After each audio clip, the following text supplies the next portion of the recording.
Good morning and good afternoon, depending on where you live. My name is Chris Erickson. I'm the Managing Director for the Elders Project, which is part of the VIA family of companies. If this is your first time to be with us, welcome. And if you've been with us before, welcome back. Our project is designed to bring you the voices of leaders who have spent their careers pioneering the work of connection with others to health. Through the project, we bring these visionaries to you to share and preserve their experiences, knowledge, and wisdom to increase the likely success of clients and the systems that serve them. Please know, if you didn't hear on joining, that the session is being recorded, and we ask that you stay muted during the call. There will be time for questions at the end of the dialogue. And you can add questions in the chat at any time, and I'll monitor that. If you've missed us in the past, you can find us on our website, which is the viaeldersproject.com, or you can find us on our YouTube channel, which is at Via Elders Project. One CEU is available for this session, and I will be sending out an evaluation afterwards for you to complete to do that. So without further ado, let me introduce you to our speakers today. Jim Clarkson is the chairperson of the VIA family of companies, of which the Elders Project is a part. Jim's career spans such areas as executive leadership in managed care to advisory roles for the nation's leading healthcare providers. Jim has led behavioral health and substance use disorder provider treatment agencies and worked as a clinician. He provides consultation and training nationally and internationally, and is considered an expert by many. He founded the VIA family of companies almost 15 years ago to offer technical assistance to organizations and leaders to help shape environments to improve recovery and sustainability. Our distinguished elder today is Joan Erney. Joan retired in 2019 following more than 35 years in the public behavioral health system. Since then, she's been consulting with state associations, counties, behavioral health agencies, and advocacy organizations, as well as engaging in local community work. Joan serves on many boards and is currently the mayor of New Cumberland, Pennsylvania. Starting her career as a direct services worker in crisis intervention, she was most recently the CEO at Community Behavioral Health, Philadelphia's administrative management organization for the HealthChoices behavioral health Medicaid program. During her tenure there, Philadelphia saw the expansion of Medicaid to over 700,000 Philadelphians. Joan was noted for developing a collaborative approach with providers, members, advocates, and system partners to effect positive change to the Philadelphia behavioral health landscape. Prior to her role at CBH, Joan was in senior leadership roles at SAMHSA and Community Care Behavioral Health, and was the Pennsylvania Deputy Secretary of the Office of Mental Health and Substance Use Services.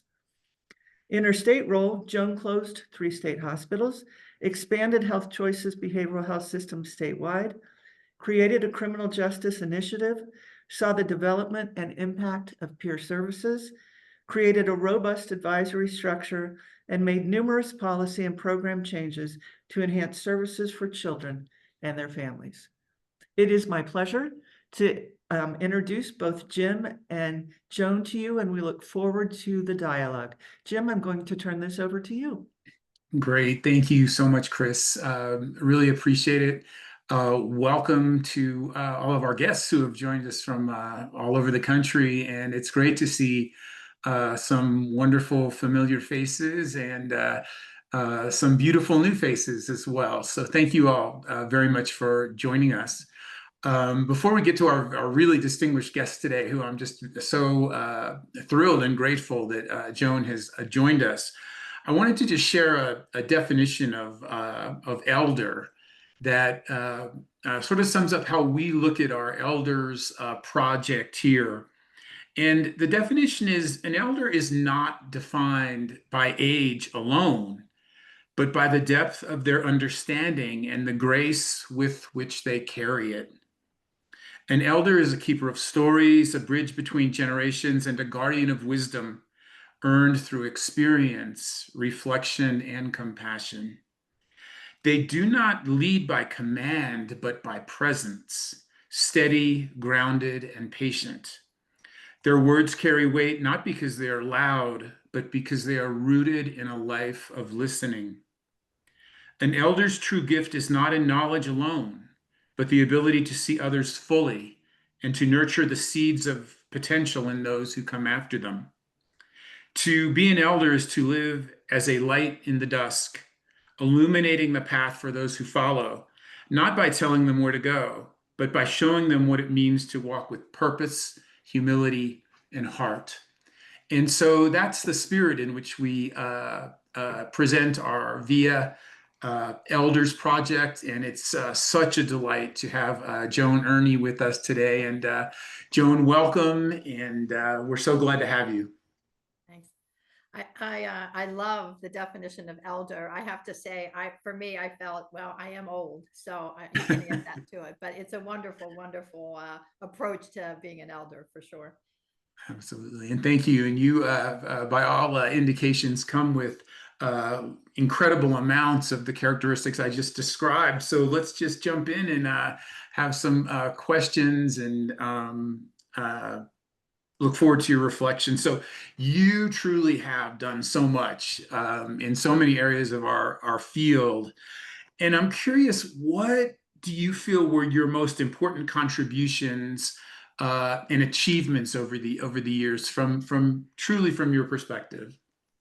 Well, first, it's really great to be here. And I really like to start with the notion that, it is never one person for sure.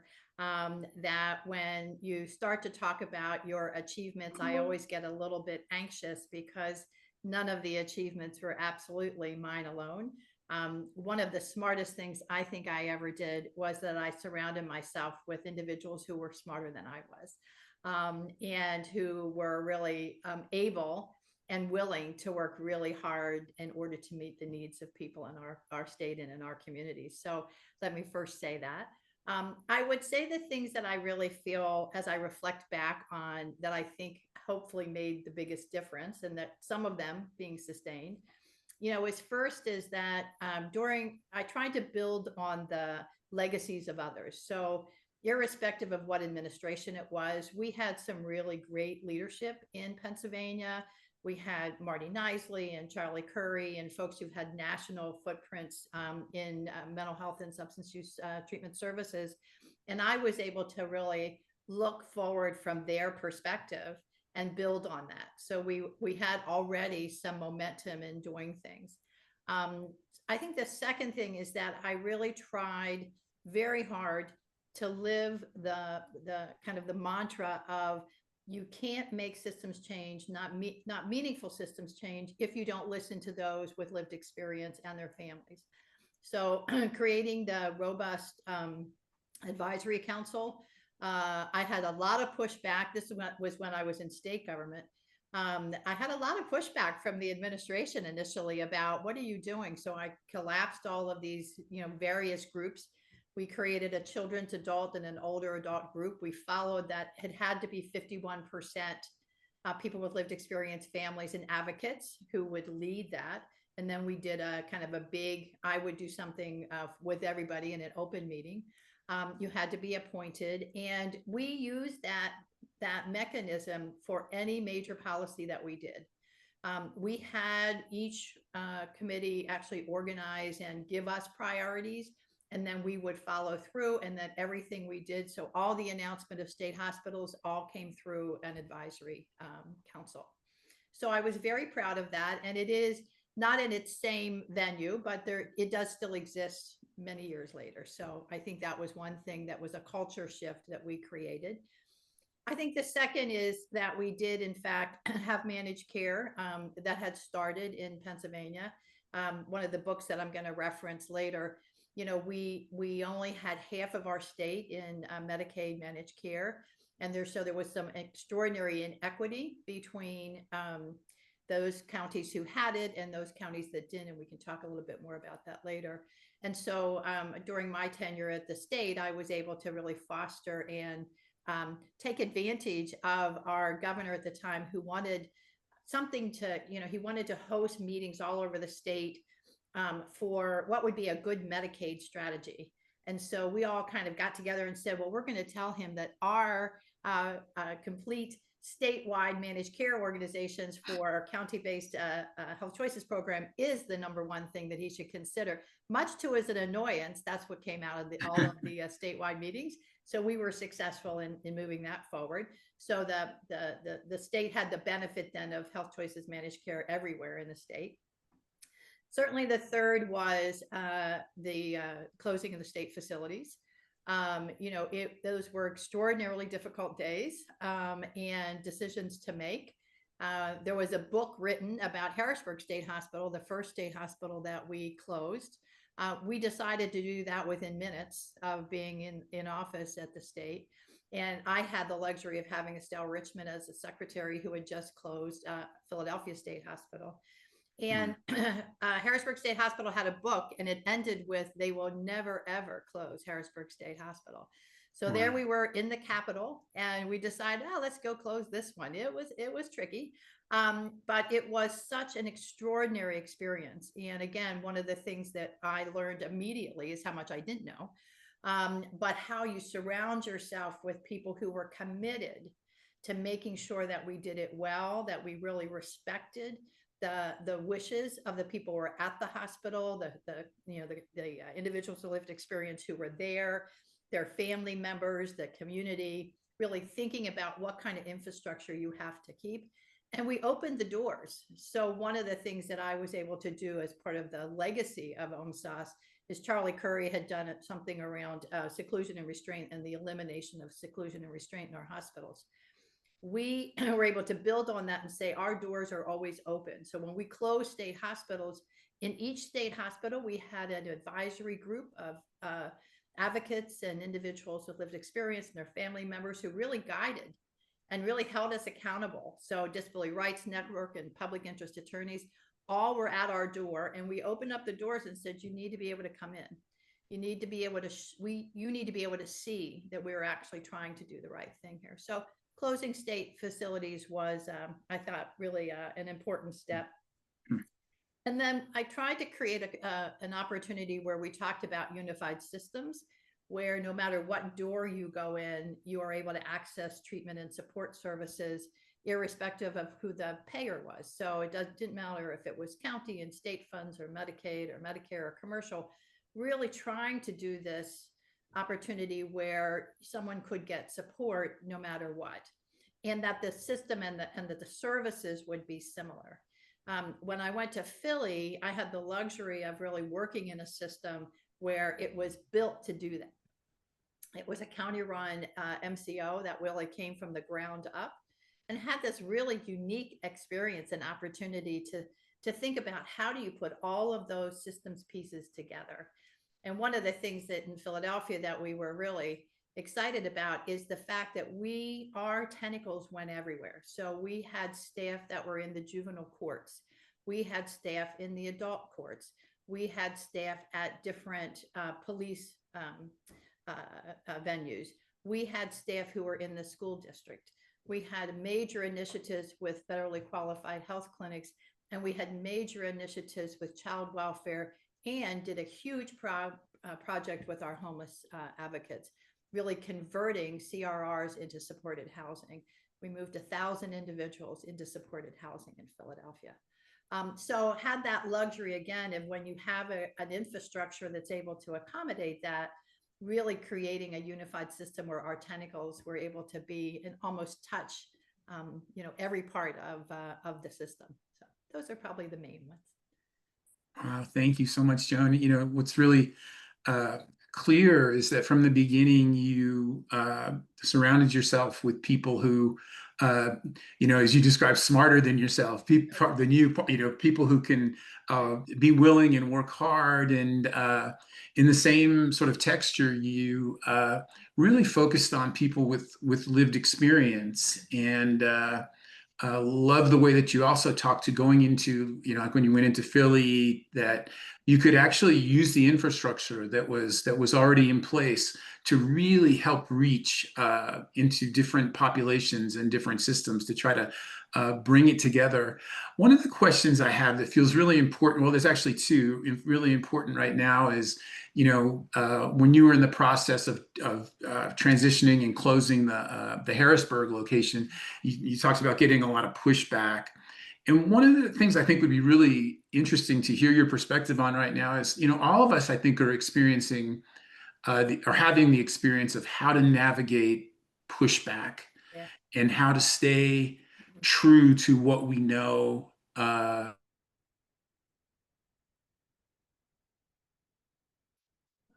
just lost your sound. Yeah, I did too, Jim. So try again for us, Jim.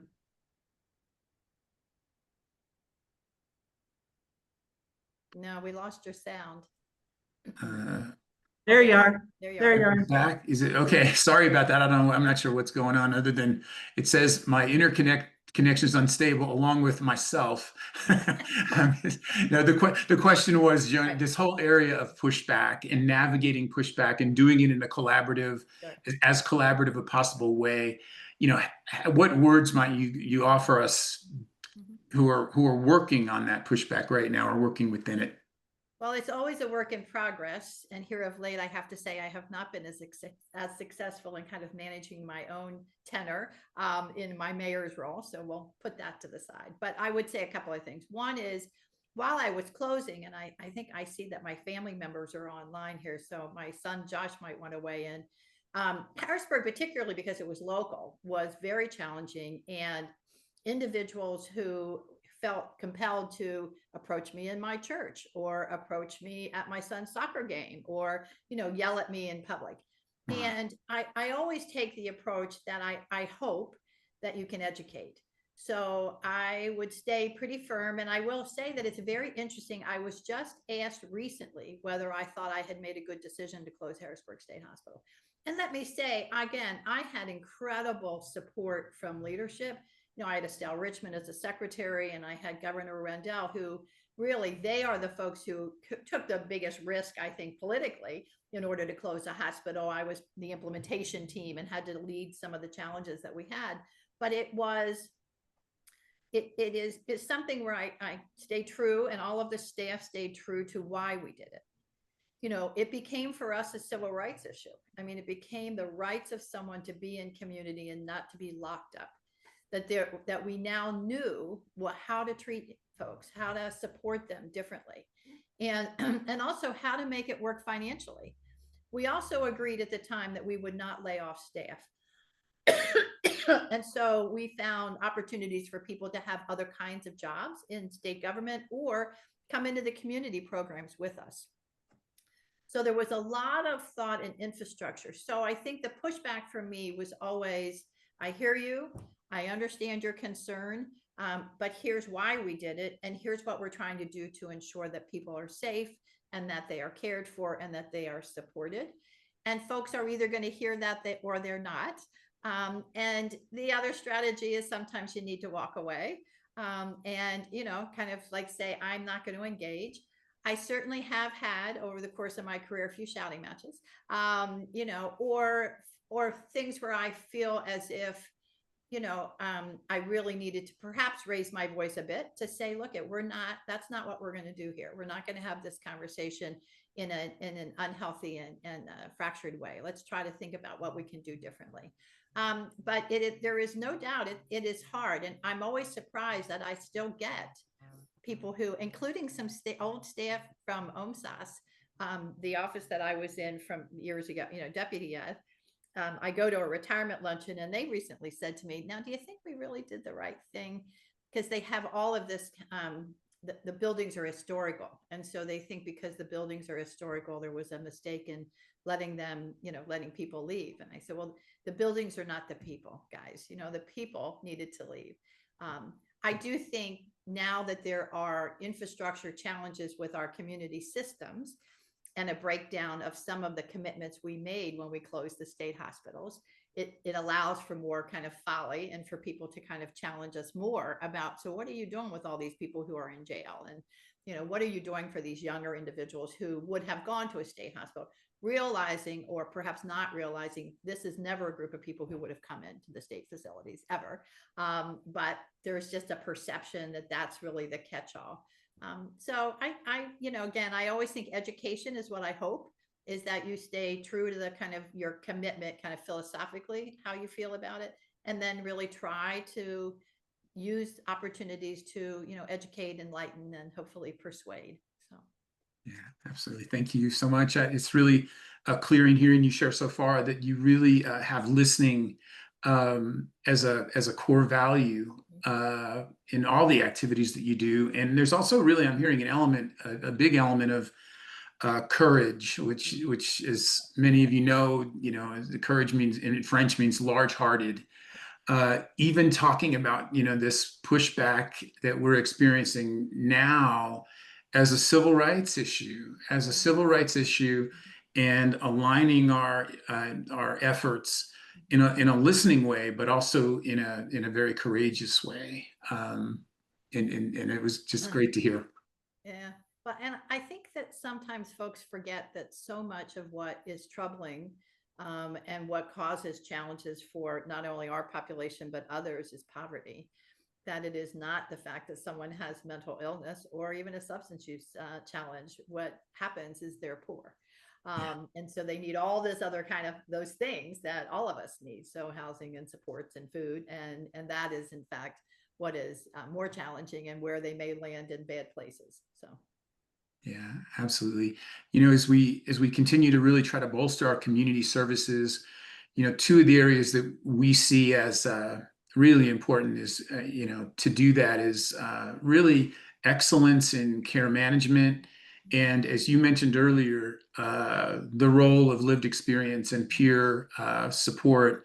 It sounds like, have included people with lived experience from the get-go. And I'm wondering if you could share with our audience today, what did you see that peers added that was not there before peers were included in the meetings and the advisory committees and decision making? So I started my career in crisis work. So I was in Dauphin County, which is Harrisburg, which is the capital of Pennsylvania. And so we had urban and suburban. And I only share that is because I was new to the field and our job was to do involuntary commitments. And so I did involuntary commitments. And, I don't recall ever checking with someone about how that felt, or checking with a parent about what that struggle was when you had to do an involuntary commitment. My role was to help facilitate and move people along. And as I got to learn about people, I had the luxury of really interfacing with people who became really nationally known as individuals with lived experience. So Joe Rogers, who was on the national scene, started out in Philadelphia, as did others. And they schooled me pretty quickly when I went up to the state level and started to work for a trade association, nonprofits, before I went to the state. And they were pretty clear about, like, you guys aren't doing the right thing here. You are assuming that you know what we need and you haven't asked us. You are assuming that these kind of sets of activities and services make sense. There was also a person named Mark Davis, who was just this extraordinary human being who I adored, who would do a presentation about being in a partial program where, he was taught how to, clean a bathroom. And he said, that didn't help me with my life. It might have helped me for a minute, but it's like this, I need life skills. I need a place to live. So that was my early adoption about, hey, wake up. And then I did have the opportunity, and I should have referenced this as one of my things that I think so highly of having helped accomplish, was we did put certified peer specialists into the Medicaid program. And when I was at the state, and I remember the first time that I would do these regional forums with the state hospitals and with community members. And there would be we had a Pennsylvania Mental Health Consumers Association where they would host an annual meeting. And in those early days, people came with their staff. They came and they really looked like, unfortunately, the stereotype of someone who would be in a state hospital that you might see on TV, someone who was smoking a cigarette and rocking back and forth. and, sad and withdrawn. And then with the advent of certified peer specialist work, first off, people had money, they got jobs. And so those subsequent opportunities to engage with people with lived experience and the peers, etc., was just uplifting and powerful. And, they really rocked our world. They really changed the course of how we did our work. I also was someone who I did include a certified or a person with lived experience on the executive team at OMSAS. And that was the first that had occurred.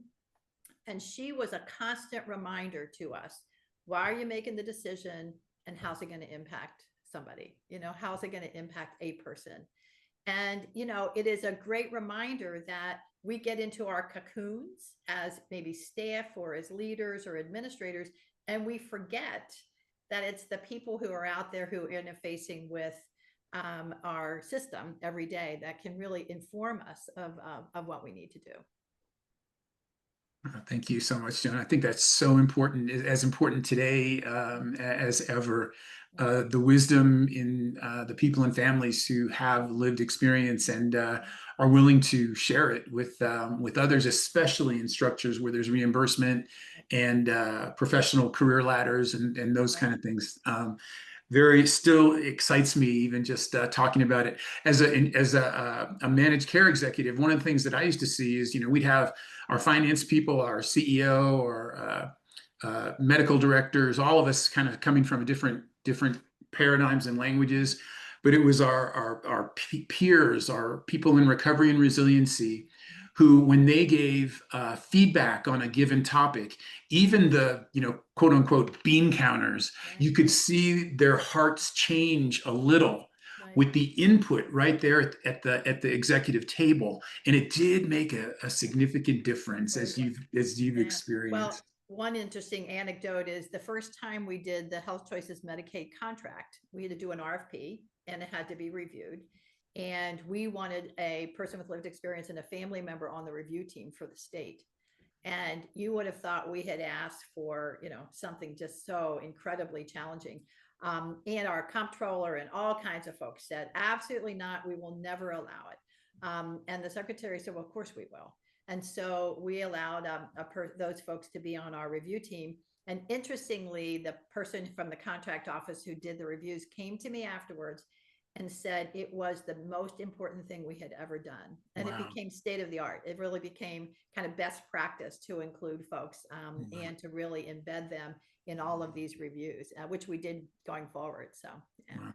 Well, thank you. I mean, I literally have chills as you're talking about this, because I just know how important and how courageous, and just want to say thank you for your early pioneering work in that area. So tell us about your formative years and the influences that have shaped the incredible person you have become, both personally and professionally, and that has really helped shape your work. So I'm really fortunate. I had a mom who was a professional. She was a nurse, but I would also share that she also had major depression. She also, in some subsequent years, had some issues with opioid dependence because of migraines and health conditions. And so I do think it drove me to the field. Having that kind of lived experience myself with family members who struggled.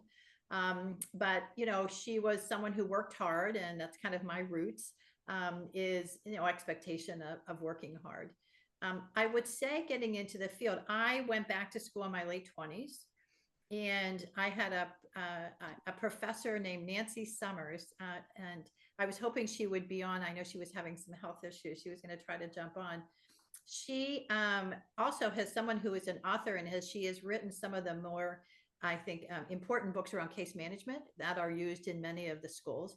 She taught at a local community college, and she said to me one day, I think you would really do well in crisis work.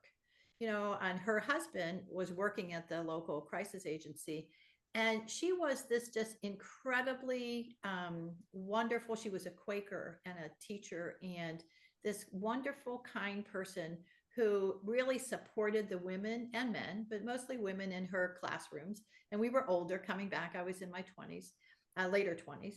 And she said, you got to get into this work. You would do well. And so I really attribute her to launching me into behavioral health overall, and just her absolute concern and compassion with anybody she interacted with was such a wonderful role model. I never felt like I met her, perhaps at her expectations, or could mirror her like I would have wanted to. She's just genuinely this extraordinarily kind person. And I'm lucky enough to be able to still be in touch with her, which is really sweet. Then I had, I think you heard me reference Charlie Curry. But before I get to Charlie, let me talk about Ray Webb a bit. So Chris knows what Ray as well. I went to work for a trade association that represented the mental health, drug and alcohol, and folks with intellectual disabilities. And I worked for a gentleman named Ray, who he'd been a wrestler in high school, and he went to a wrestling camp and got polio. And he ended up, not being able to, always not having a struggle and pain when he walked. Again, just this genuinely incredible man who believes strongly in the rights of people with disabilities.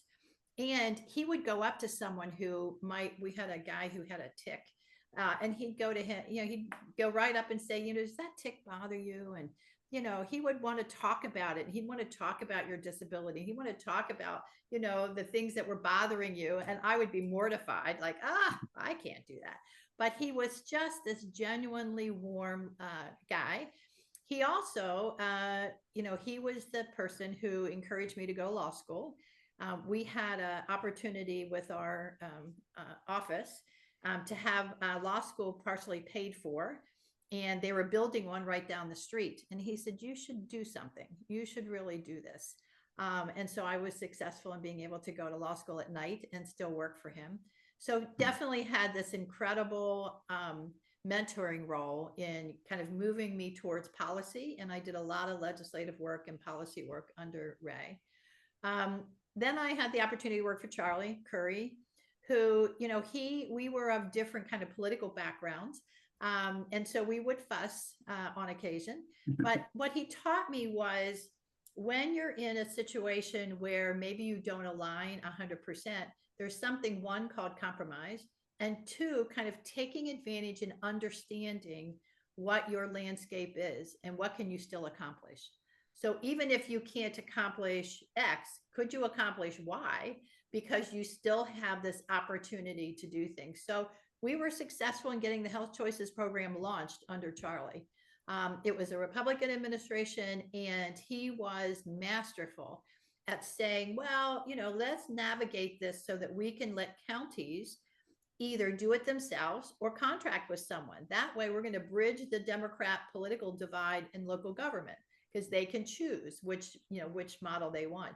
And it was brilliant. I mean, it was really a smart thing to do. And he was able to bring in lots of people to support us. And so he was also my kind of second person who really helped me understand how it is you navigate kind of politically in a world where you might not agree. The third was a gentleman named Jim Gavin, who is, he was the chair of CBHMP, which is a managed care organization I helped to start out of the trade association. And he was the one who taught me about money. I think sometimes when you get into the field, we want to be pure, and we don't want to have to think about money. We want to think about all the things that we're offering people and that we're supporting, and we're doing God's work or clinical work, whatever we want to characterize it as. And he would say to me, Joan, fact of the matter is, you can't actually do this if you don't have the money to do it. You need to understand Medicaid. You need to understand base funds. You need to get your stuff together and figure out how to pay for this stuff. And he was really smart. He had a dual master's, and one was in, I guess, business administration. I see Sarah jumped on. I think it was business, as well as he was a licensed social worker. So he had the heart, but he also understood. And then he ended up running Community Care Behavioral Health, which was a managed care company associated with UPMC here in Pennsylvania.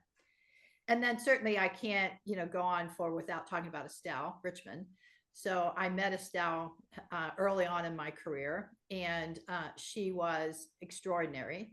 And Estelle was someone who had unbelievable ability to bring everyone together to try to figure out how to do something. And her relationship with the advocate community was unbelievable. Whereas one administration that I had worked at prior to Rendell, I was a bureau director. The secretary would actually hide when the advocates came in. She was like, these people are really confrontational. I don't want them here. Someone tell me when they leave. Estelle, on the other hand, would open up all the doors and say, walk in, let me talk to you, let me, hear from you, let me do all these things. And you're going to make it a better place. And she was also extraordinarily smart politically. Estelle knew how to get things done. She knew how to kind of navigate the politics of, closing all these state hospitals. And then we did things with jails. We did things that were considered pretty controversial at the time. And, she always could step in, and she was never afraid to step out and say, but this is the right thing, and we're just going to go do that. So I had all these amazing people in my life that definitely formed, I think who I was. And I think being a constant learner is really important. When you have the opportunity to be around people who are really smart and talented, you have it. And then all along the way, I had staff and peers that I worked with who taught me many, many lessons, many lessons about all kinds of things. And, but these were probably the folks who were the most important in kind of crafting who I am. So. Wow. Thank you, Joan. It's just interesting how open you were to mentoring and connecting and developing relationships with people who could support you in your growth, in your work, in your projects, in your vision. And I think that's one of the things that we could really leave with people who may be younger in the field now, or even not younger in the field now, is there are so many of us who have worked in the field for a long time who are just overjoyed to help and support people who are working in the field themselves, that sometimes people won't connect or won't ask, or maybe hesitant in some way. But what I found overwhelmingly, Joan, is the people in our field who have done some of the best work have some of the most generous spirits that you'll find in any sector. And certainly hear that in your mentors and in you as well.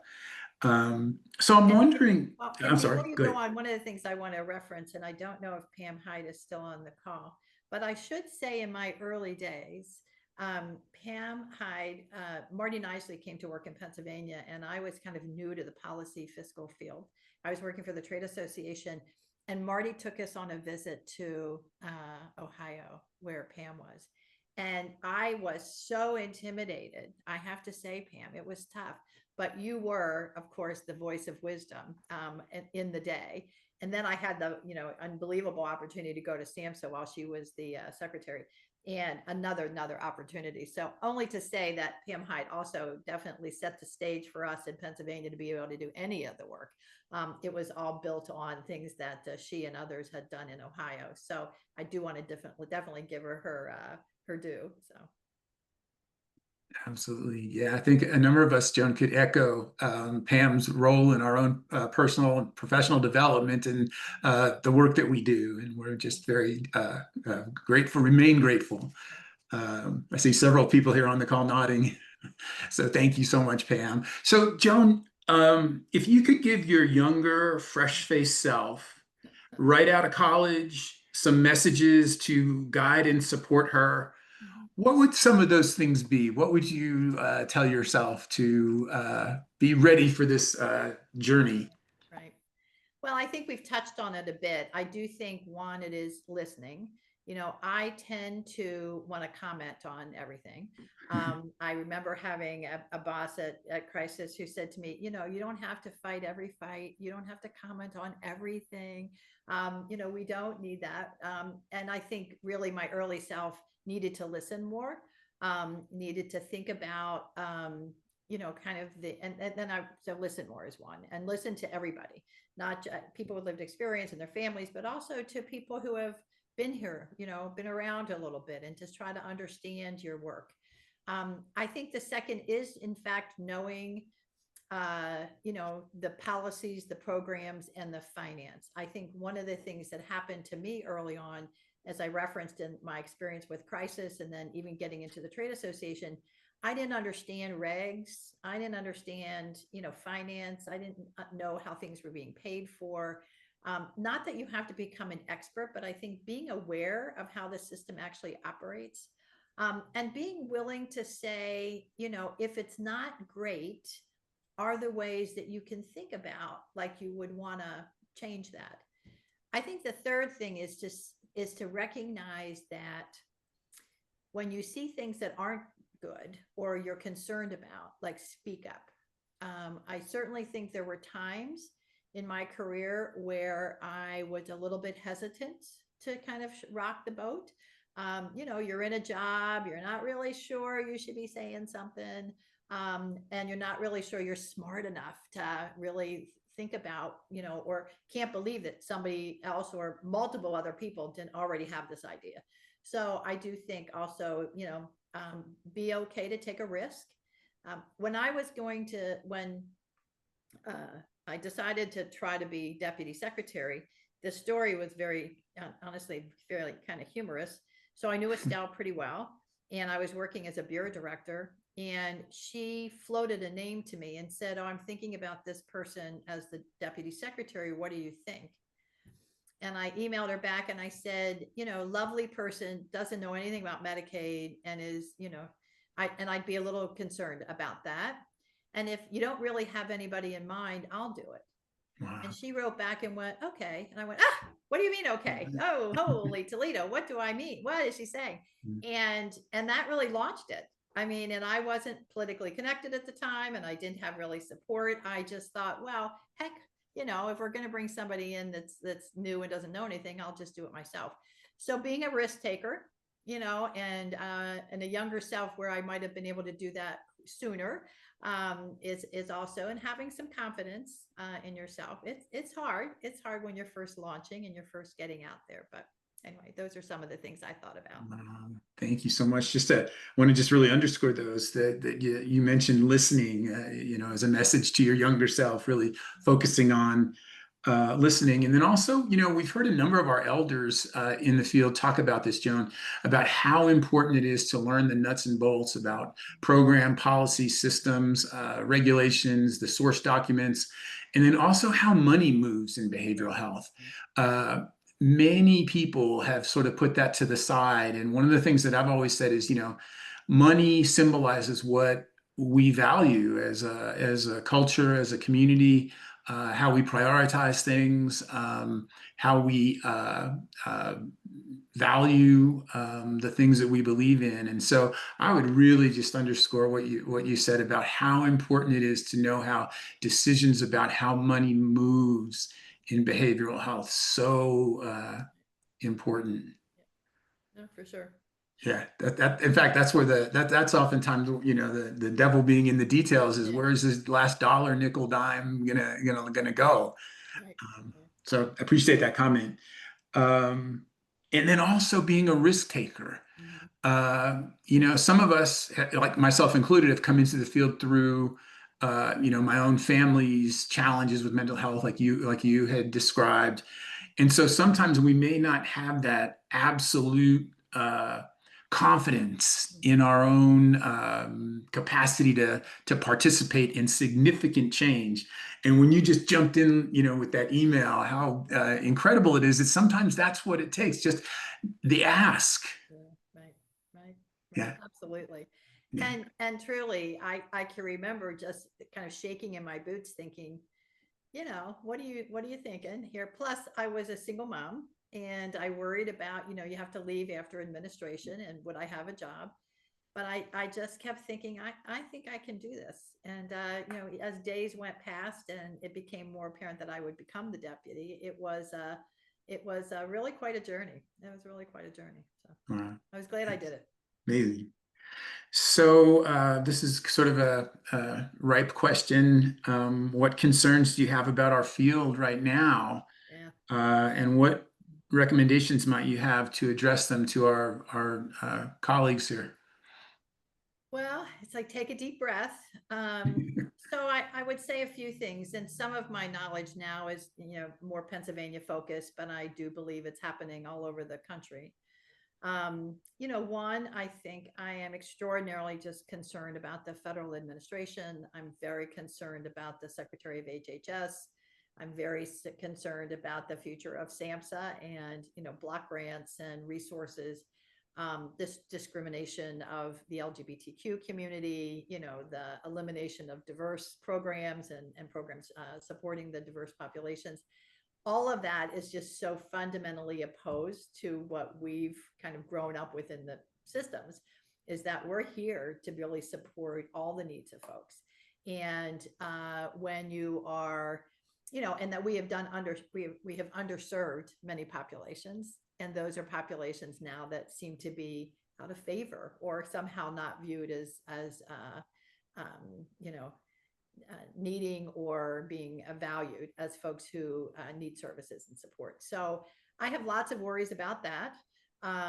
And, that's where I think speaking up and, trying to think about how you still get the services and supports, and trying to broker, where you can find moderation at the state level or at your local level, and particularly in your organization. How do you broker still trying to do that? Despite some of this certainly national rhetoric and some of the changes. The cuts to Medicaid are devastating if they go through, and they will fracture state programs tremendously. They will, in a place like Philadelphia where half the population's on Medicaid. We had over 725,000 people on Medicaid in Philadelphia by nature of poverty and disability. I mean, it will devastate a community and a city of that nature. And so that's kind of the overarching just worry that gives me such sadness almost every day of my life. I would say then a couple of things that are more kind of maybe nuts and bolts is we have started to see that post-COVID, it's very hard to get staff engaged in doing direct service, seeing value in that, and certainly in public sector work. So trying to think about how we really reignite a passion for the work and think about that work, I think is really something, again, I'm worried about. And quite honestly, how do we navigate and manage all the technology, which can be helpful, may be helpful, but we also want to know how we don't isolate more people. We don't, really have people that aren't going to have the ability for a touch. So I think that's in front of us on how to really think about technology, and we need to marry it as opposed to maybe put our hands up, as what I did initially was like under no circumstance. And now I'm like, well, there are people who are really finding it helpful. And so let's do that, but let's not let people isolate in silence and in sadness in their home alone. How do we really bring that together? So I think that's certainly one. And our systems are not getting funded, at least in Pennsylvania.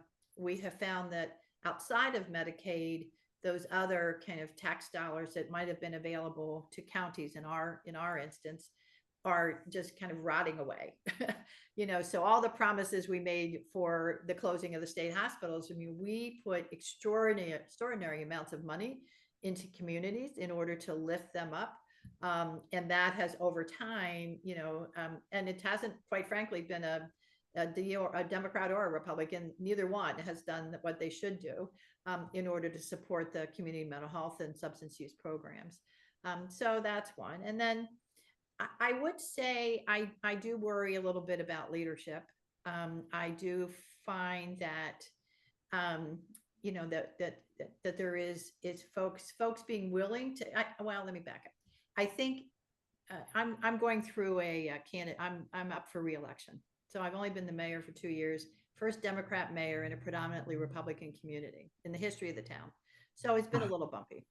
But what I think about is, gives me heartburn.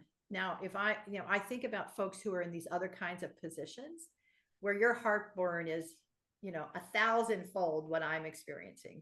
So why would you do it? So trying to encourage people not only to run for office who care about the things that we care about, but also step into these positions of leadership in state, local, and even at the federal level.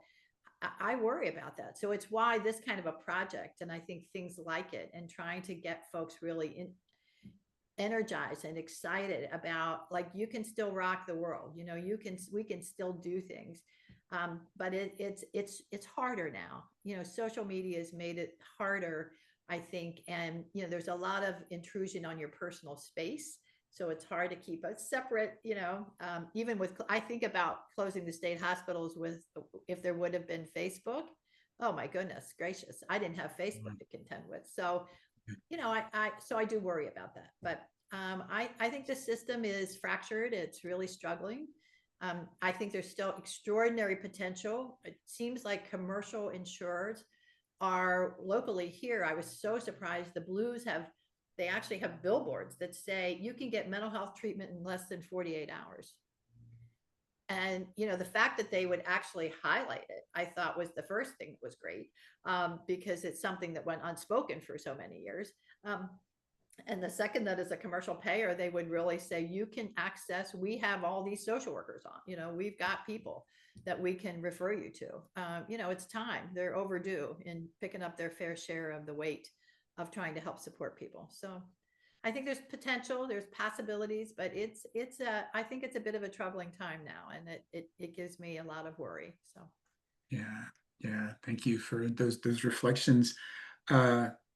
So what messages or pieces of advice would you offer, Joan, to the field right now?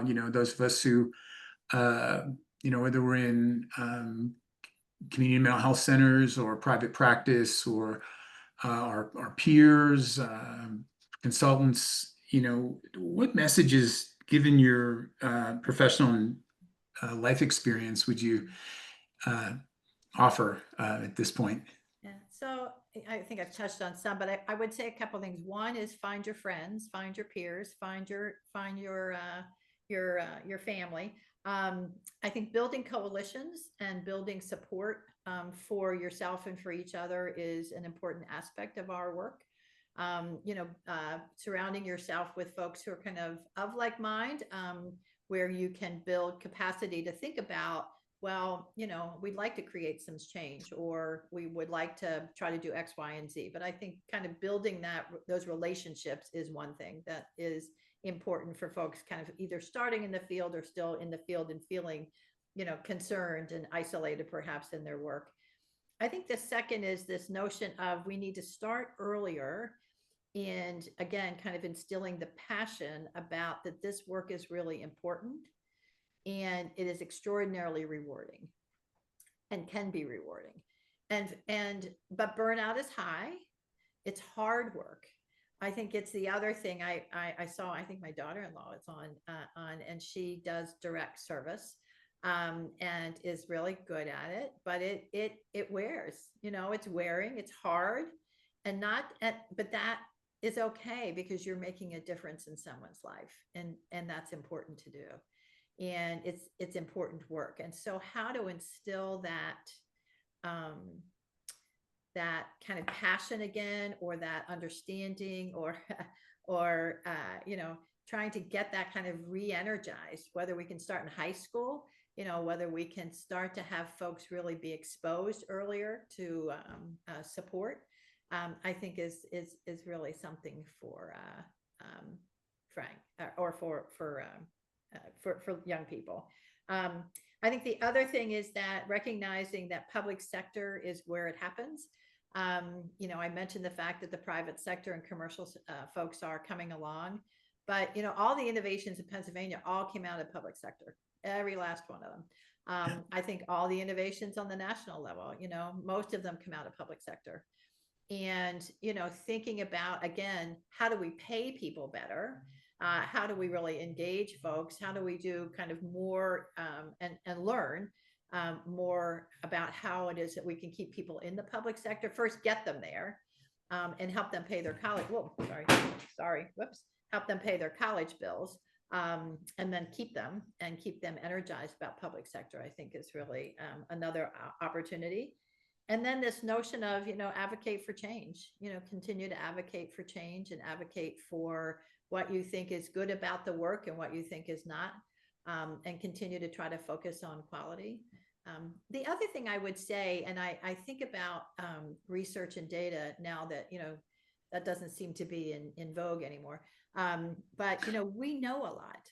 We have tremendous amounts of information and good data and important data that can tell us like what has worked and what is really important things to do. So we know if we invest in prevention, you can save a life. We know if we invest in early intervention programs, or for people with schizophrenia and early psychosis programs, it changes the trajectory of their life. So we have data, and it's also trying to get that out, make it more accessible, and share best practices, I think, more vibrantly with each other. Find those avenues where you can really share what works and what's important work. So another opportunity, I think, to make a difference in the world. So. Wow, beautiful. Thank you. Thank you, John. It's amazing to me. I feel really grateful, first of all, that, that being in the field for a long time, that there's still people who have that passion, who've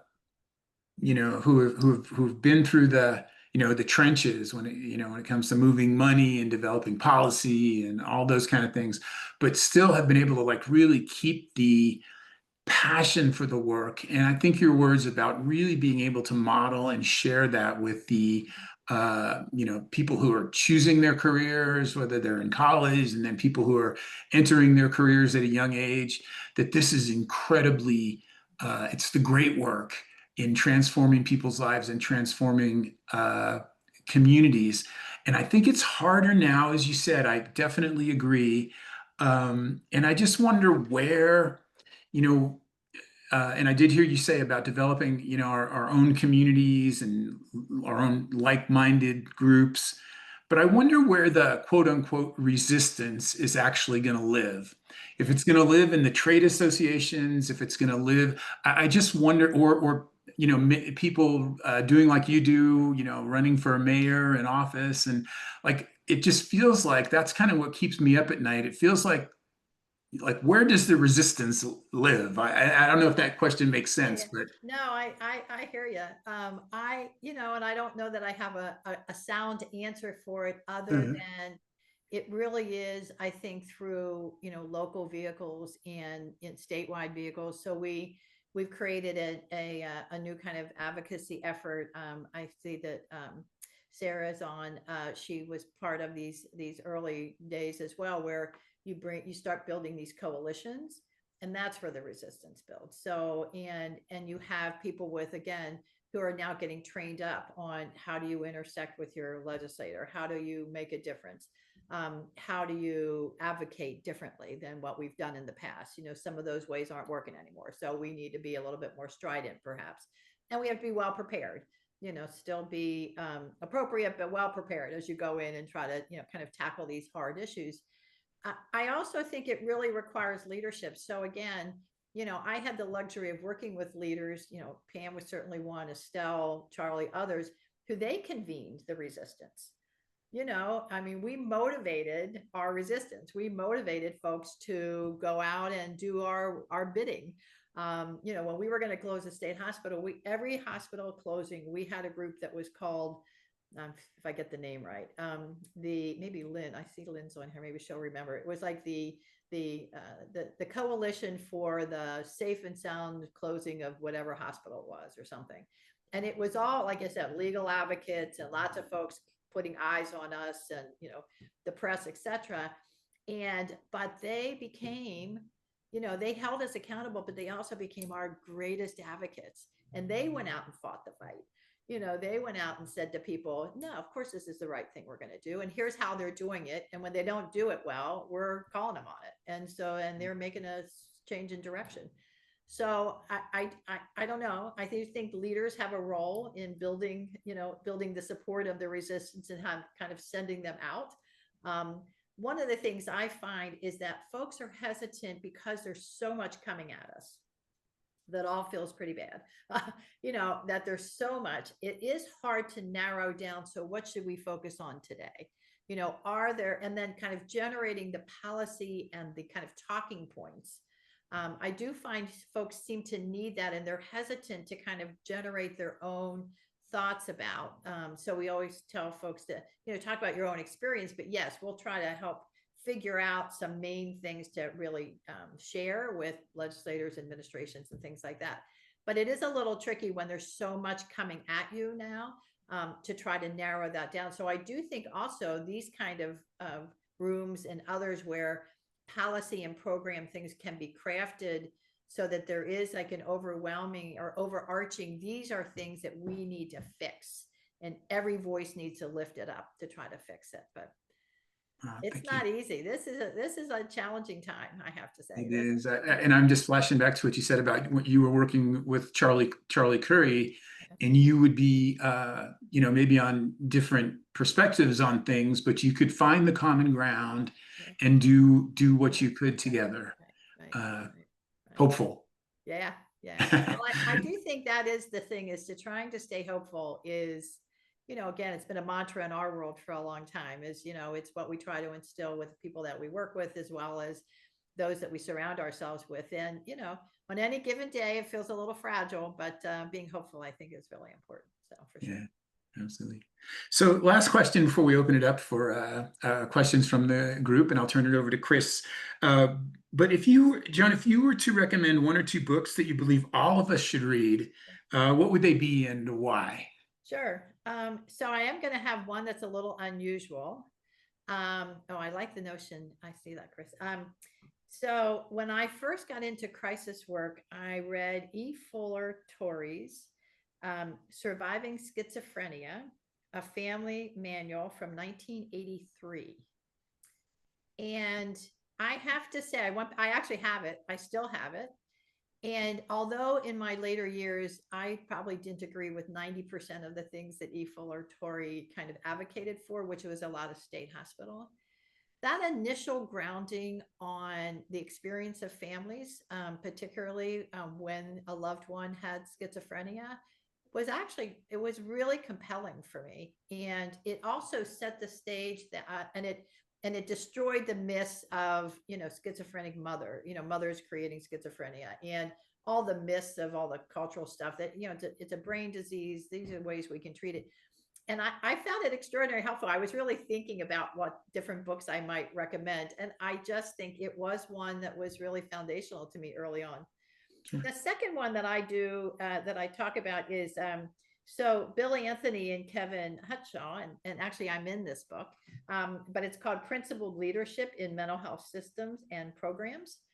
And it gives ideas, and it actually, the example that's in there from me is the example I gave about the HealthChoices program, and expanding that and taking advantage of opportunities to do things within the environment that you have available to you. But it really was trying to focus on how to be a leader and also keep your kind of foundation, your principles, your own core values, and still be a leader in environments that are tricky. And then the third is just a personal favorite that I do recommend, and I probably maybe even gave it to you, Sarah, at one time. But it's called Leadership the Eleanor Roosevelt Way. I became a great fan of Eleanor Roosevelt. Robin Gerber is the author. And there's a whole series for men, that have leading with, somebody who's famous. And what it does is it takes, ideas around leadership and how to lead.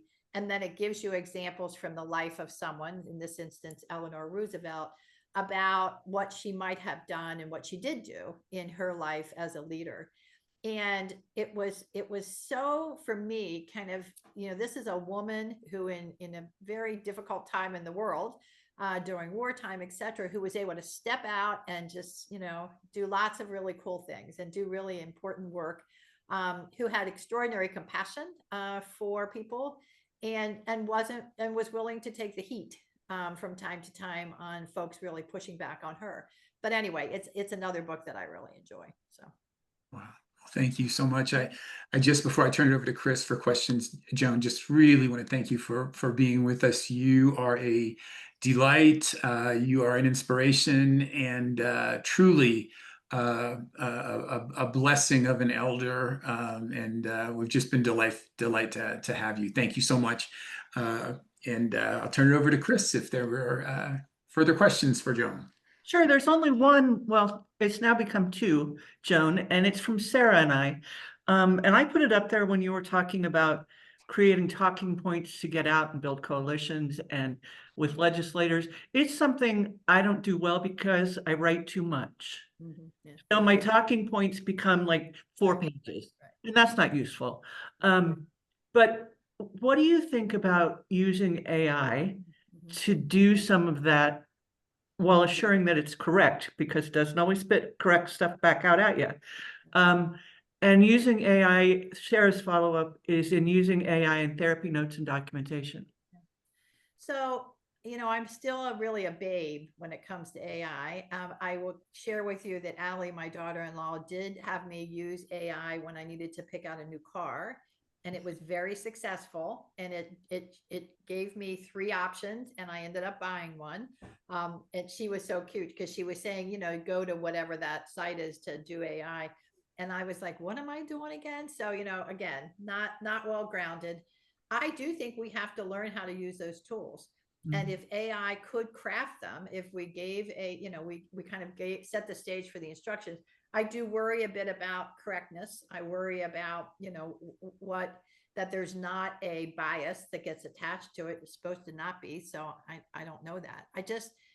And yes, no, absolutely. If that's something, we definitely, it's our future. There's no doubt AI is alive and well. So, we need to figure out how to use it. And if that would be a faster way to at least remember, it's always important to write the first draft. Do you remember that in policy work? If you want to get anything done, always write the first draft. That'd be a way to get the first draft done for sure. And to get it out and get buy-in and consensus perhaps from folks. So yeah, that'd be good. That's a really good idea. Hadn't thought about it doing that way. So it's been a long time since somebody said to me, write the first draft. Yeah, right. Been a long time. Joan, the other comments in the chat are thank yous and appreciations. And oh wait, here's a new one. But you should know that those are coming in from lots of different people about what you've shared. So here's a new question. Well, it's not a question. I'd love to hear Joan's key messages for us on career transition points. So a couple of things. One is this notion of not to necessarily be afraid to take a step. I think that for me, I transitioned from a direct service worker to a policy position to state government. And then to consultant, et cetera, to CEO actually. And I think that all of our journeys are going to be different, right? All of our journeys, depending on what you want to do. A couple of things to consider that I've talked to some of my other staff about, we used to talk to my staff about, is make a decision as well as to, do you want to go the clinical route or do you want to go administration? And that does help to decide or determine some of the transitions you might take. If you are going to decide, if you might want to stay clinical because that's so much a part of your life, that you might want to then consider, I'll go get a higher level degree. I want to go to master's level or, PhD level. I want to supervise is another question to ask yourself. Do you want to have supervisory experience? Or I talk to folks all the time who say, not on your best day. I want to be an independent person. I want to do my private practice. I am no more interested in supervising anyone in the management. So those are kind of things to consider. And then the administrative route is, if your interest is in, you want to lead the day, you might. So I think testing out government, some form of government is important. If you have that kind of financial capacity to be able to do internships and do some opportunity to find yourself at a level that is helping a CEO, but not being the CEO. So, kind of getting to those positions where you're learning some of the administrative infrastructure that is required. Thinking about a dual degree where you're going back and getting a business degree in master's. I think that those are all kind of decision points you want to really be thinking about. And sometimes you have to just test the water. So I had staff at CBH who would say, I'd like to try like an administrative pathway. And like a minute later, we're going, nah, not so much. Like that's not what I want to do. I want to go back to clinical work. Or, folks who were in the administration side and said, boy, I'd really like to get into doing some clinical, and they had enough background. And then of course they would go, nah, too hard. So I think that you want to think about what you really want to do, and what pathway you might want to take. And that will help you with some of the transitions.